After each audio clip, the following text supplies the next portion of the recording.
Number the Stars, Chapter 5. Who is the dark-haired one? Do you really think anyone will come? Ellen asked nervously, turning to Anne-Marie in the bedroom. Your father doesn't think so. Of course not. They're always threatening stuff, just like to scare people. Anne-Marie took her nightgown from the hook of the closet. Anyway, if they did, it would give me a chance to practice acting. I just pretend to be like Lise. I wish I were taller, though. Ellen stood on tiptoe, trying to make herself tall. She laughed at herself, and her voice was more relaxed. You were great as the Dark Queen in the school play last year, Anne-Marie told her. You should be an actress when you grow up. My father wants me to be a teacher. He wants everyone to be a teacher like him. But maybe I could convince him that I should go into acting school. Ellen stood on tiptoe again to make an imperious gesture with her arm. I am the Dark Queen, she intoned dramatically. I have come to command the night. You should try saying, I am Lise Johansson, Anne-Marie said, grinning. If you told the Nazis that you were the Dark Queen, they'd haul you off to a mental institution. Ellen dropped her actress pose and sat down with her legs curled under her on her bed. They won't really come here, do you think? She asked again. Anne-Marie shook her head. Not in a million years. She picked up her hairbrush. The girls found themselves whispering as they got ready for bed. There was no need, really, to whisper. They were, after all, supposed to be normal sisters, and Papa had said they could giggle and talk. The bedroom door was closed. But the night did seem somehow different from a normal night, and so they whispered. How did your sister die, Anne-Marie? Ellen asked suddenly. I remember when it happened, and I remember the funeral. It was the only time I ever been in a Lutheran church, but I never knew what happened. I don't know exactly, Anne-Marie confessed. She and Peter were out somewhere together, and then there was a telephone call, and then there had been an accident. Mama and Papa rushed to the hospital. Remember, your mother came and stayed with me and Kirsty? Kirsty was already asleep, but she slept right through everything. She was so little then. But I stayed up, and when I was with your mother in the living room, when my parents came home in the middle of the night, and they told me Lise had died, I remember it was raining, Ellen said sadly. It was still raining the next morning when Mama told me. Mama was crying, and the rain made it seem as if the whole world were crying.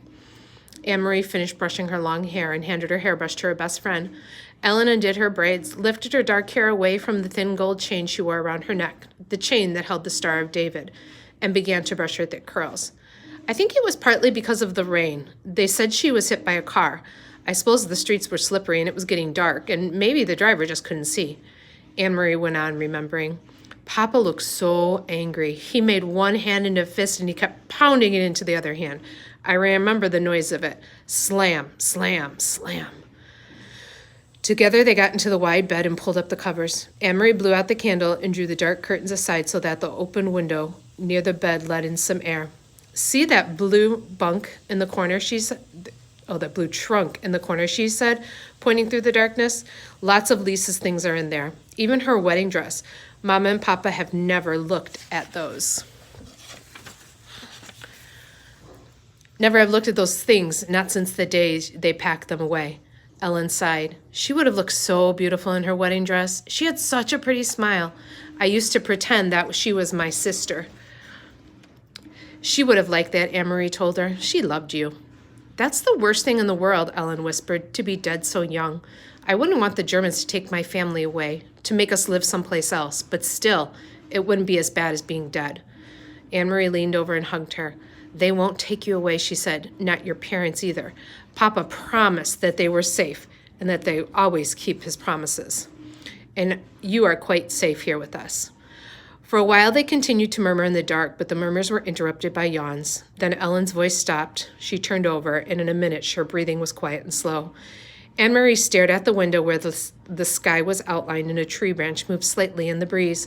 Everything seemed familiar, very comforting. Dangers were no more than odd imaginings, like ghost stories that children made up to frighten one another.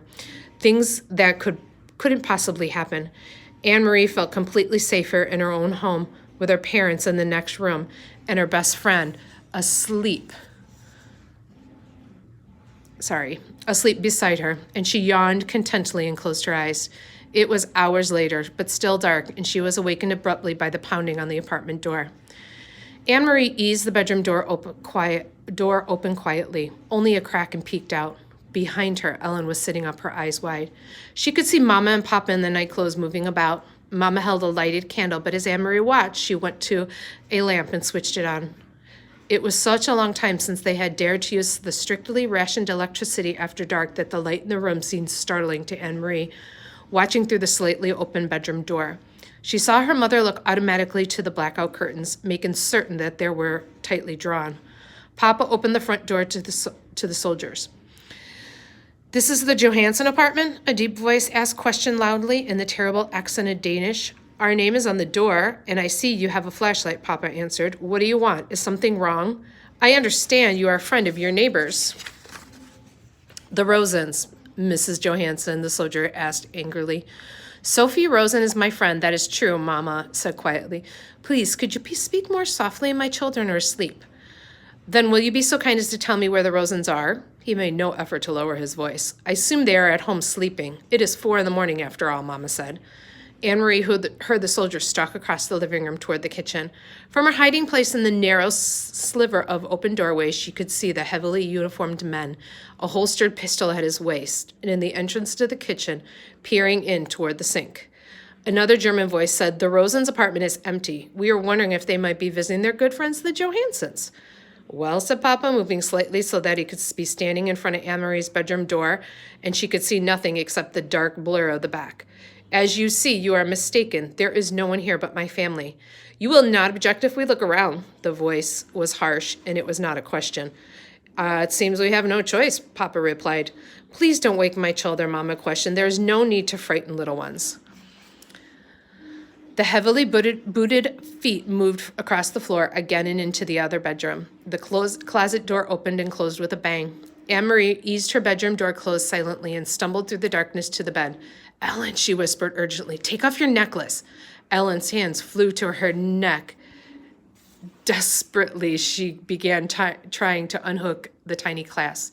Outside the bedroom door, the harsh voices and the heavy footsteps continued. "I can't get it open," Ellen said frantically. "I never take it off. I can't even remember how to open it." Anne-Marie heard a voice just outside the door. "What is it? What is here?" "Shh," her mother replied. "My daughter's bedroom. They are sound asleep." "Hold still," Anne-Marie commanded. "This will hurt." She grabbed the little golden chain and yanked with all her strength and broke it as the door opened and light flitted into the bedroom. She crumpled it into her hand and closed her fingers tightly. Terrified, both girls looked up at the 3 Nazi officers who entered the room. One of them aimed the flashlight around the bedroom, and he went to the closet and looked inside. Then, with a sweep of his gloved hand, he pushed to the floor several coats and bathrobe that hung from the pegs on the wall. There was nothing else in the room except a chest of drawers, the blue decorated trunk in the corner, and a heap of Christie's dolls piled in a small rocking chair. The flashlight beam touched each thing in turn. Angrily, the officer turned toward the bed. "Get up," he ordered. "Come out here." Trembling, the 2 girls rose from the bed and followed him, brushing past the 2 remaining officers in the doorway to the living room. Anne-Marie looked around. These 3 uniformed men were different from the ones on the street corners. The street soldiers were often young, sometimes ill at ease, and Anne-Marie remembered how the giraffe had, for a moment, let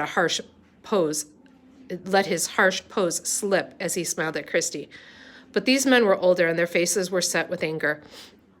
Her parents were standing beside each other, their faces tense, but Christy showed nowhere in sight. Thank goodness that Christy slept through almost everything. If they had wakened her, she would be wailing, or worse, she would be angry and her fists would fly. "Your names," the officer barked. "Anne-Marie Johansson, and this is my sister. Quiet. Let her speak for herself. Your name." He was glaring at Ellen.